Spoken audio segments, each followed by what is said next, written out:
ஒரு கேள்வி கேட்கலாமா? ஏன் கடவுள் யோவான் ஸ்நானனை காப்பாத்தல? அவர் சாதாரண மனிதர் இல்ல. இயேசுவின் உறவினர், இயேசுவுக்கே ஞானஸ்நானம் கொடுத்தவர் இயேசுவே மிகப்பெரிய தீர்க்கதரிசின்னு சொன்னவர். அப்படி இருந்தும் ஒரு குடிகார ராஜா அவனோட தலைய வெட்டுறதுக்கு கடவுள் அனுமதி கொடுத்தார். இங்கதான் நம்ம மனசு குழம்புது. பேதுருவ தேவதூதர்கள் வந்து சிறையிலிருந்து வெளியே கொண்டு வந்ததே இல்லையா? அதே கடவுள் யோவானுக்காக ஏன் அதை செய்யல? உண்மைய சொல்லப்போனா கடவுளால முடியாத விஷயம் கிடையாது. இயேசு அப்போது உயிரோட இருந்தார். அவர் போய் யோவானை விடுவிச்சிருக்கலாம். ஆனா அவர் அப்படி செய்யல. ஏன்? இங்க ஒரு ஆழமான உண்மை இருக்கு. மத்தேயு 11:11 இயேசு சொல்றார், பெண்களிடத்தில் பிறந்தவர்களில் யோவானைப் போல பெரியவர் இல்லை. ஆனானா உடனே அவர் இன்னொரு விஷயமும் சொல்றார், பரலோக ராஜ்யத்தில் மிகச் சிறியவன் கூட அவனிலும் பெரியவன். அதாவது என்ன? யோவானுக்கு ஒரு குறிப்பிட்ட பணி இருந்தது, இயேசுவுக்கான வழியை ஆயத்தப்படுத்துவது.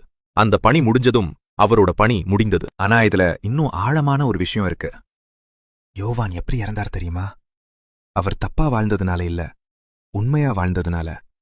அவர் தனது உயிரை பொருட்படுத்தாமல் ஏரோது ராஜாவின் பாவத்தை தைரியமாக சுட்டிக்காட்டினார். உன் சகோதரன் மனைவியை நீ வைத்திருப்பது உனக்கு நியாயமல்ல. அந்த ஒரு உண்மை அவரைச் சிறைக்குள்ள தள்ளிச்சு, கடைசில மரணத்துக்கு கொண்டு போச்சு. இது நமக்கு என்ன கற்றுக் கொடுக்குது தெரியுமா? கடவுளின் உண்மை உயிரை விட மேலானது. சில நேரங்களில் கடவுள் நம்மை காப்பாற்றுவார். ஆனா சில நேரங்களில் அவர் நம்மை தன்னிடம் அழைத்துக் கொள்வார். இது தோல்வி இல்ல, இது நிறைவு. நீங்க கடவுளுக்காக உண்மையா நிக்க ரெடியா? அப்படின்னா கமெண்ட்ல உண்மைக்காக நான் நிப்பேன்னு எழுதுங்க.